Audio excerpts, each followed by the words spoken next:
My children, Marcus and Cynthia, were very good at waiting. They waited 483 days for me to die in the state-run nursing home where they left me. They were waiting for my money.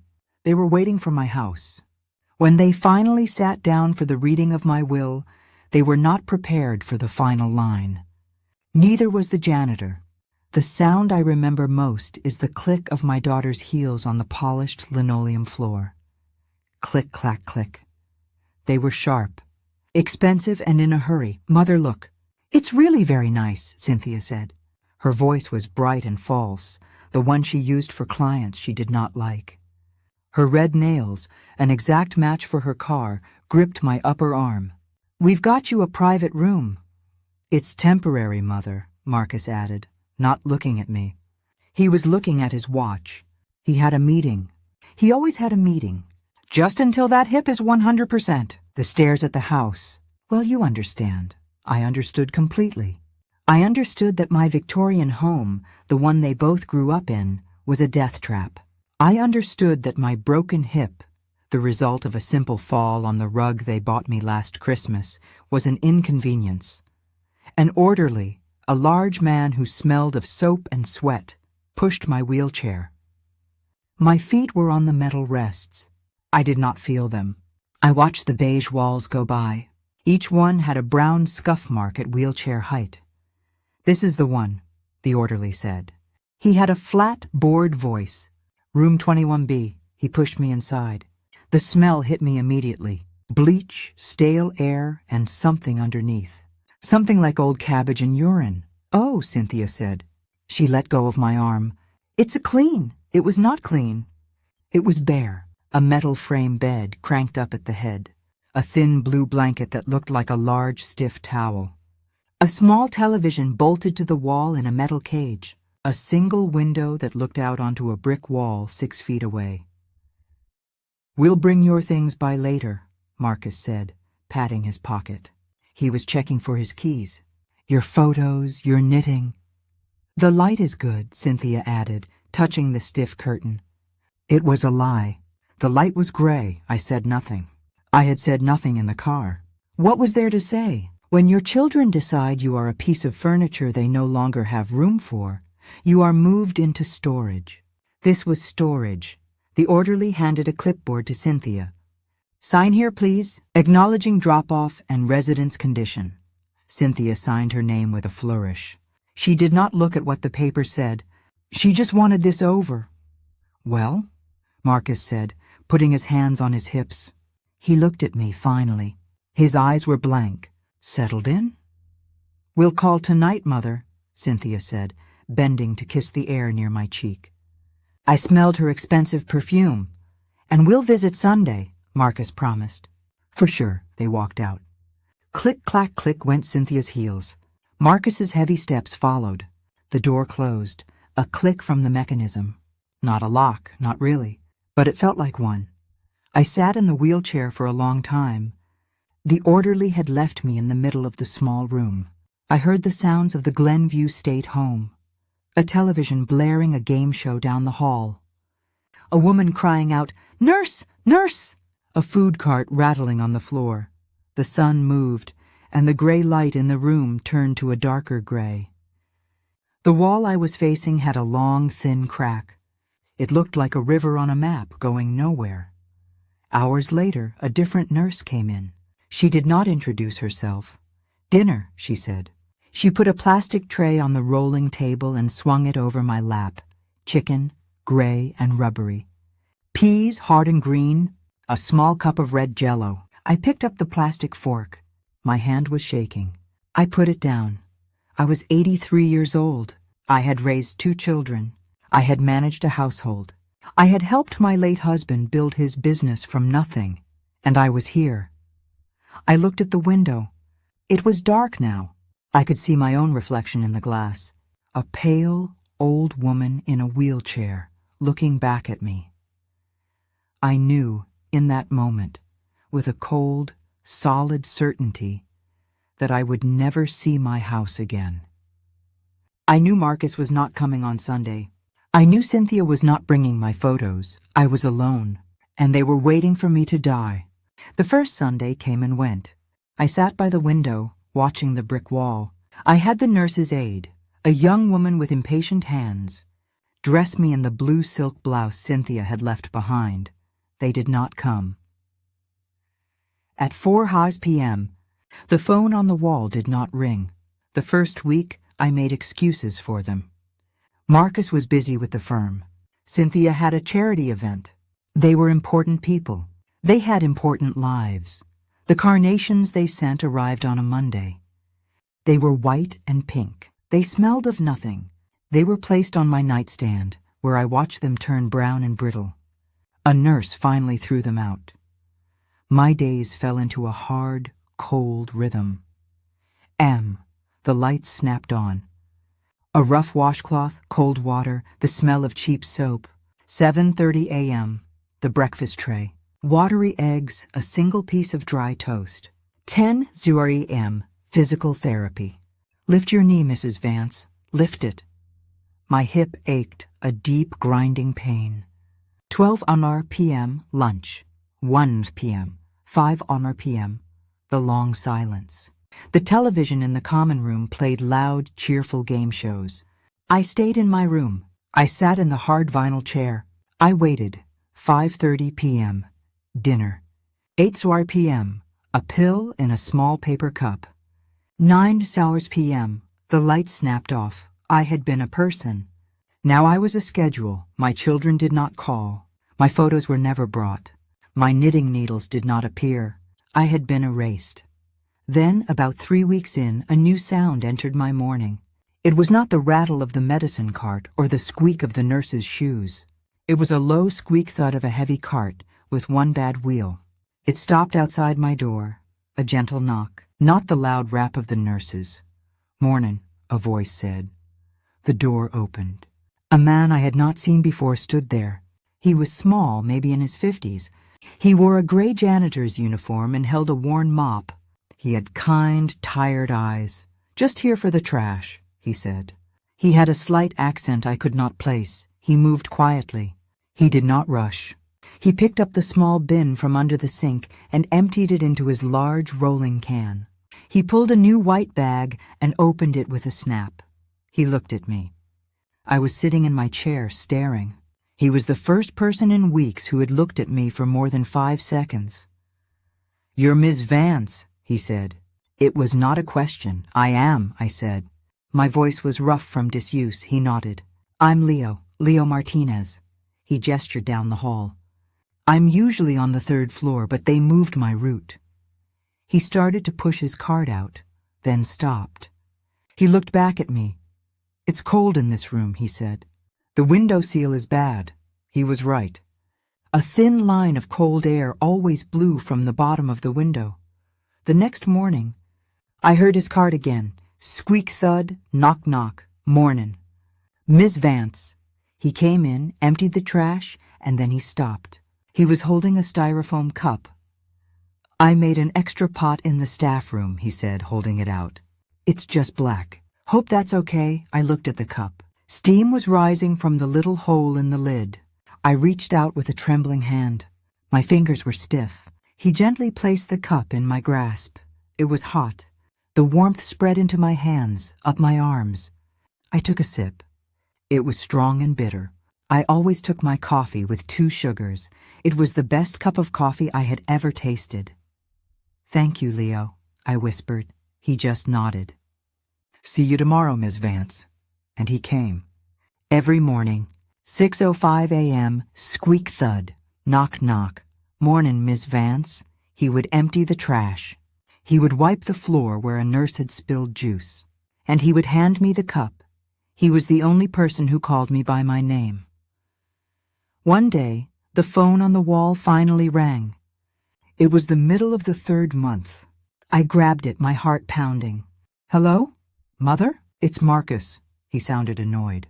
"I'm at the house. The lawn service is here and they say you're past due." I can't find the checkbook. I stared at the cracked paint on the wall. It's in the desk. The top drawer. Right. And the alarm code? I need to get in the study." He didn't ask how I was. He didn't ask about my hip. He didn't say he was sorry he hadn't visited. He needed a password.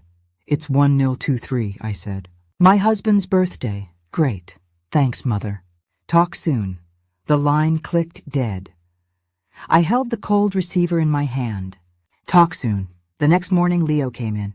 Mornin', Miss Vance. He handed me the coffee. He paused, looking at me. His kind eyes saw too much. You lookin' thoughtful today, he said.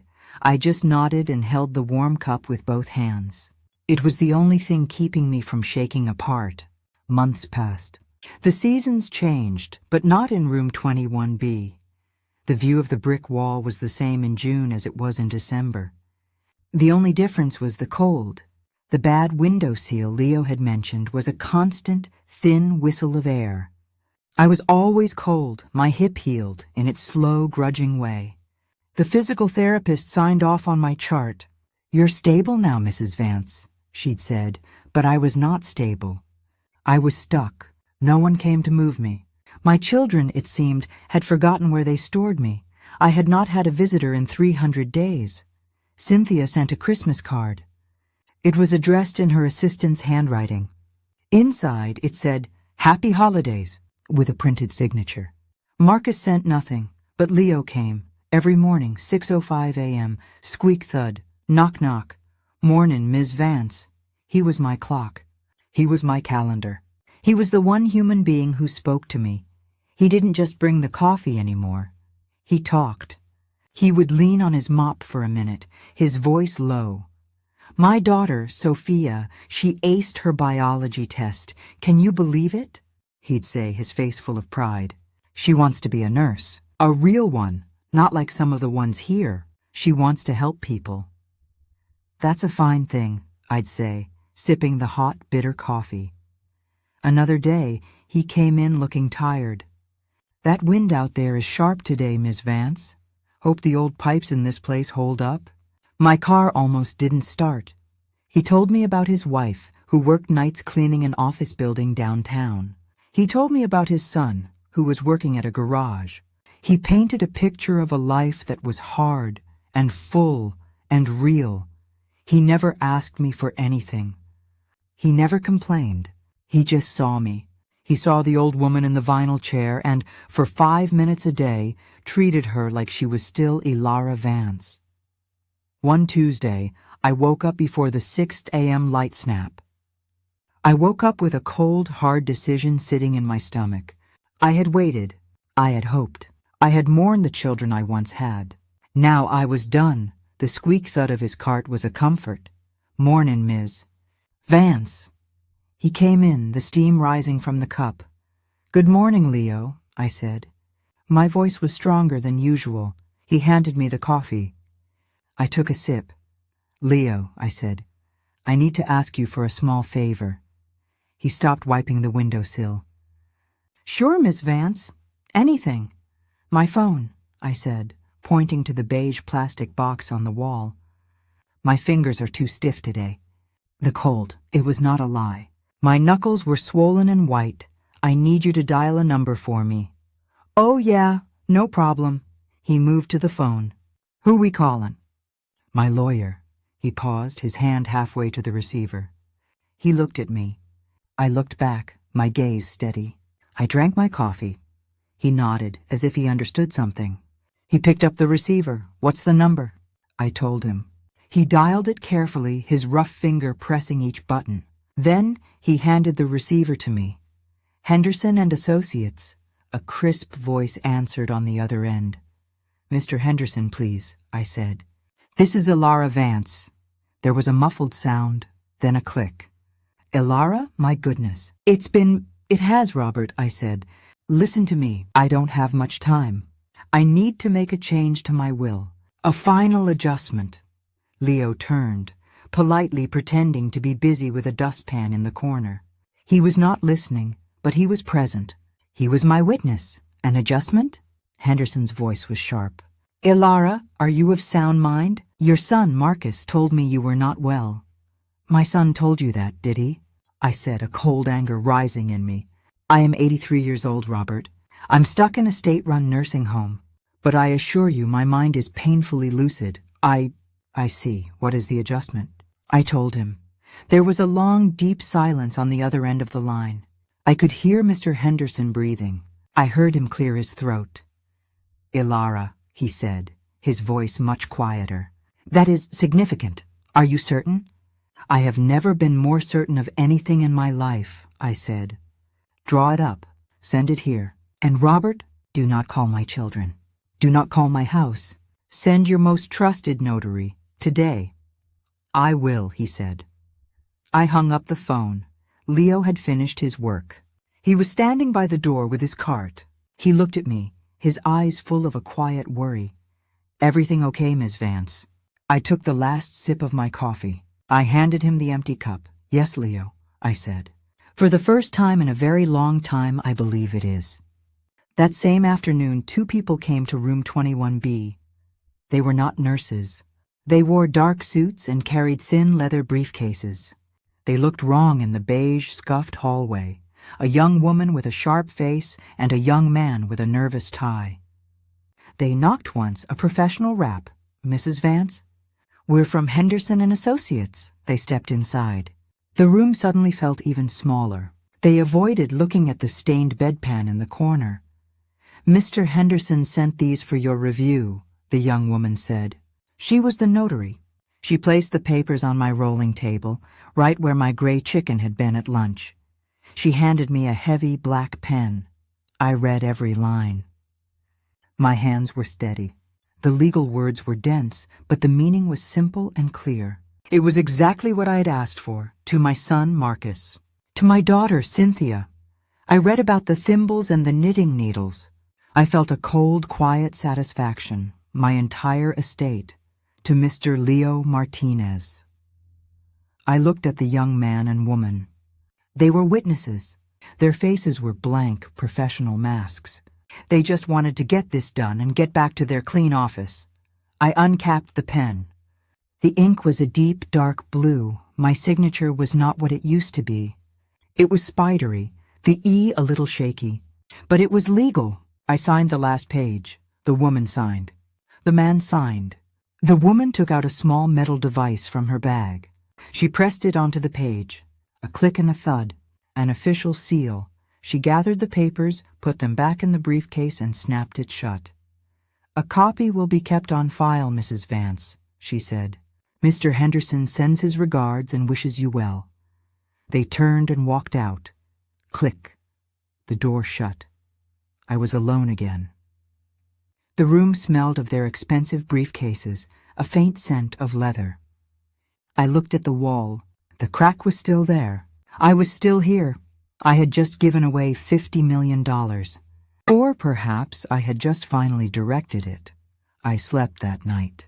I slept deeply. At 6:05 a.m. I woke. I heard the squeak thud in the hall. My heart gave a single hard jump. Would he come? Did he somehow know? Knock, knock. The door opened. Mornin', Miss Vance. He was there. Just Leo. He had the styrofoam cup. He had the same tired, kind eyes. He had no idea. He was just a man with a job. Mornin', Leo, I said. He handed me the coffee. It was hot, just as it always was. He started on the trash. That wind is back, he said, nodding toward the window. The whistle was loud today. They should fix this. It's no good for your bones. I just nodded, sipping the coffee. Later that afternoon, long after his shift should have ended, there was a soft knock. It was Leo. He was not in his uniform. He had his coat on. He was holding a roll of thick, gray duct tape. Don't tell the head nurse, he said, with a small smile. She don't like us fixin' things. He knelt by the window. I heard his knees crackle. He pulled off a long strip of tape. His hands, though rough, were careful. He pressed the tape firmly along the entire bottom seam of the window, covering the gap. He did the sides, too. He stood up, rubbing his back. It's not pretty, he said, but it'll stop the draft. You should be warmer tonight. He had come back, on his own time. He had done this, the day after I had signed the will he knew nothing about. He wanted nothing. He just saw a cold old woman, and he had a roll of tape. Thank you, Leo, I said. He just nodded. Have a good night, Miss Vance. The days stacked up after that. 350, 400, 480. My life did not change. The food was still gray. The nurses were still rough. The game shows still blared. But the cold draft was gone. I sat in my chair. I drank my morning coffee. I waited. I felt no guilt. I felt no anger anymore. I just felt finished. It was the 483rd day. I woke before the light. The room was dark, the air still. I heard the cart, squeak thud. It was coming, but something was wrong. There was a new feeling, a pressure deep in my chest. It was not my hip. It was not the cold. It was a heavy, hot weight. I tried to sit up. The weight pressed down. I heard Leo knock. Mornin', Miss Vance. I could not answer. My death was as quiet as my life in the home. I heard Leo's knock. I felt the pressure in my chest. I saw the door open, a thin slice of hallway light. I saw his shape dark against the light. I saw him drop the styrofoam cup. I heard him yell, "Nurse! Help! In here!" Then nothing. I simply went to sleep and did not wake up. I was 84 years old. The room where my will was read was the exact opposite of Glenview. It was Mr. Henderson's private office. It was a room I had been in many times before, in my other life. It was all dark mahogany, so dark it looked black. The chairs were deep, soft leather that smelled of old money and polish. The coffee on the sideboard was not in a styrofoam cup. It was in a silver pot. The air was still and warm. My son, Marcus, and my daughter, Cynthia, were front and center. They had perfected their performance. They sat in the two largest leather chairs, facing Mr. Henderson's massive desk. Cynthia was in a simple, expensive black dress. She dabbed at her dry eyes with a black silk handkerchief. She looked sad in the most respectable way. Marcus stared at the floor. His hands were folded on his knee. He looked stoic. He looked like a man grieving the loss of his mother, not a man checking his bank account. They had already listed my house for sale. At precisely 2:00 p.m., the office door opened. Mr. Henderson walked in. He was an old man, even older than me, it seemed. He had been my lawyer for 40 years. He was as dry and precise as old paper. He was not alone. Following him, looking small and lost, was Leo Martinez. Leo was not in his gray uniform. He was in a dark suit. It was clean and pressed, but it was old. It was shiny at the elbows and tight across his shoulders. He was twisting a worn straw hat in his hands. His eyes were wide, taking in the books, the leather, the wealth. He looked terrified. Cynthia saw him. Her mask of grief slipped. "What is he doing here?" she hissed, her voice sharp. She did not even look at Leo. She looked at Mr. Henderson. Marcus turned his head. He frowned, confused. "Who is this?" "Mr. Martinez was invited," Mr. Henderson said. His voice was flat. "Please, Leo, have a seat." There were no other leather chairs. Leo took a small wooden chair against the wall near the door. He looked like he wanted to run. Mr. Henderson sat behind his desk. The surface was empty except for one thick blue portfolio. He put on a pair of gold-rimmed reading glasses. He opened the portfolio. "We are here," Mr. Henderson began, his voice filling the quiet room, "to read the last will and testament of Alara Vance, executed 482 days ago, which, I will state for the record, revokes all previous wills." Cynthia sat up a little straighter. Mr. Henderson droned through the first parts. The legal words, the proof of death, the satisfaction of all debts, my funeral expenses, which, I noted, Marcus had charged to my estate. Marcus tapped his expensive shoe on the thick carpet. Tap, tap, tap. He was done with the sadness. He was ready for the numbers. "Right," Mr. Henderson said. He turned a page. The paper made a loud crinkle in the silence. "We now come to the bequests." Marcus stopped tapping. Cynthia leaned forward, her red-nailed hands gripping the arms of her chair. This was it. Mr. Henderson looked over his glasses, first at Cynthia, then at Marcus. To my children, he read. Marcus and Cynthia Vance. To my son Marcus, Mr. Henderson read, his voice clear and emotionless. My son, who was too busy managing his own stock portfolio to make a single phone call to me in 2 years. Who needed my bank passwords but not my company? Marcus's face tightened. This was not how it was supposed to go. To him, Henderson continued, I leave my entire collection of porcelain thimbles, which are in the attic. Marcus's jaw went slack. What, the thimbles? That's junk. That's nothing. And to my daughter Cynthia, Mr. Henderson said, turning his gaze to her. She looked frozen. My daughter, who found my home a death trap, but found my bank account a necessity. Who signed the paperwork to put me in Glenview and never once looked back. Cynthia's face turned a pale, ugly white. This is... To her, Henderson read, cutting her off. I leave my box of knitting needles and all of my half-finished scarves. A choked sound came from Cynthia's throat. She shot to her feet, her black handkerchief falling to the floor. This is a joke. This is absurd. She was senile. That place, it addled her brain. We'll contest this. This is invalid. Mr. Henderson did not flinch. He slowly raised his eyes from the paper and looked at Cynthia over the top of his glasses. Oh, she was not senile, Mrs. Vance. Or Miss Vance, I should say. She was not senile at all.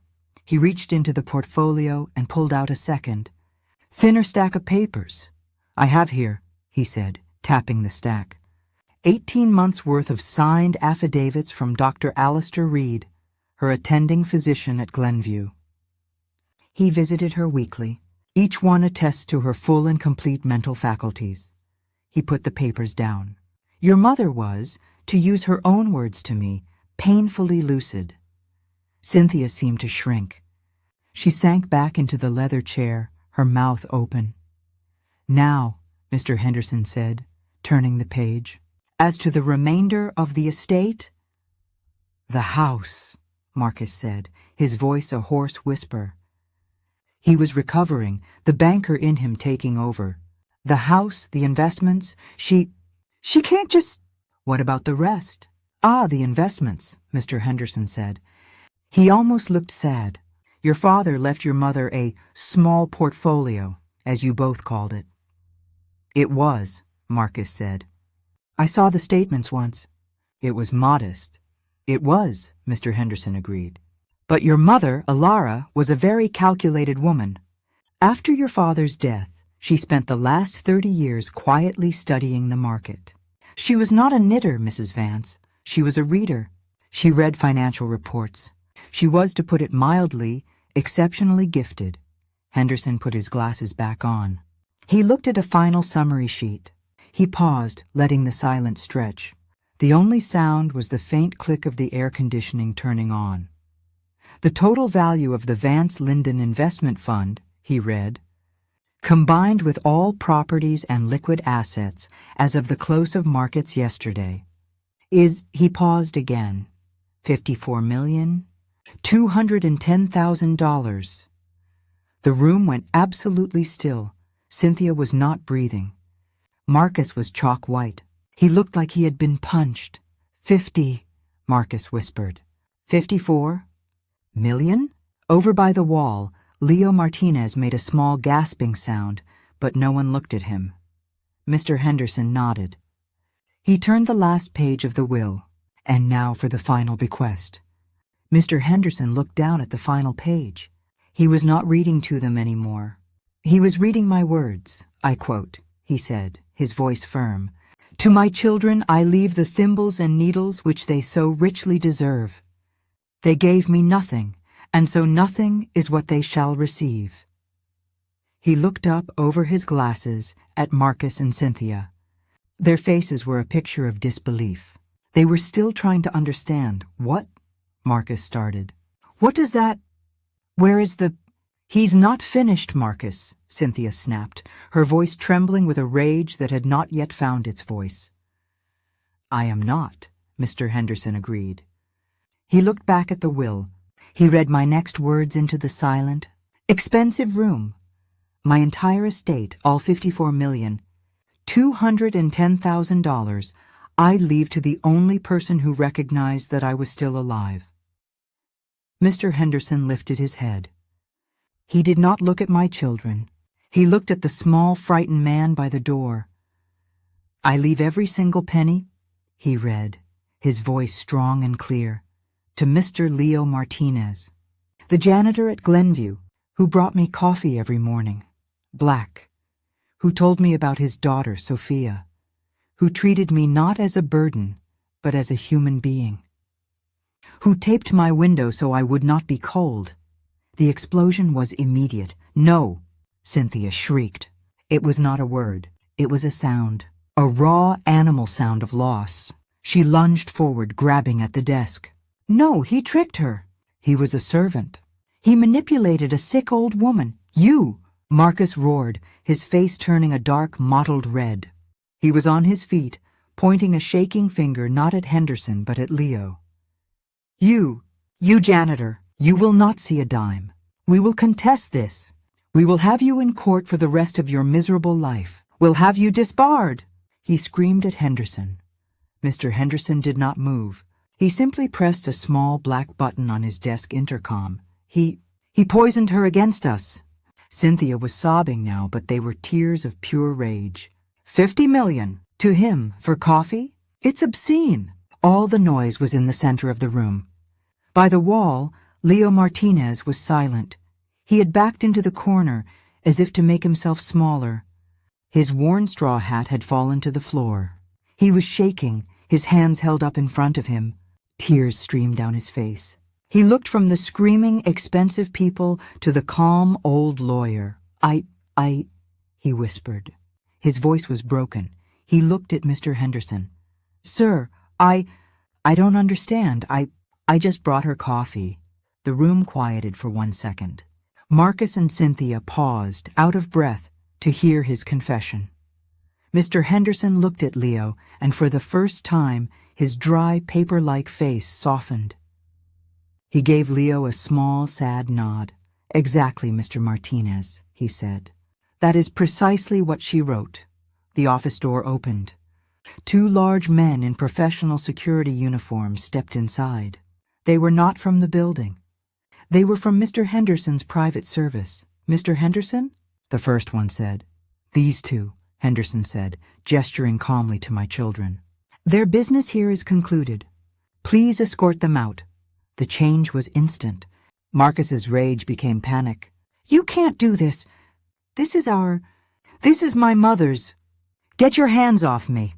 Cynthia screamed as one of the guards took her gently but firmly by the arm. They were escorted out.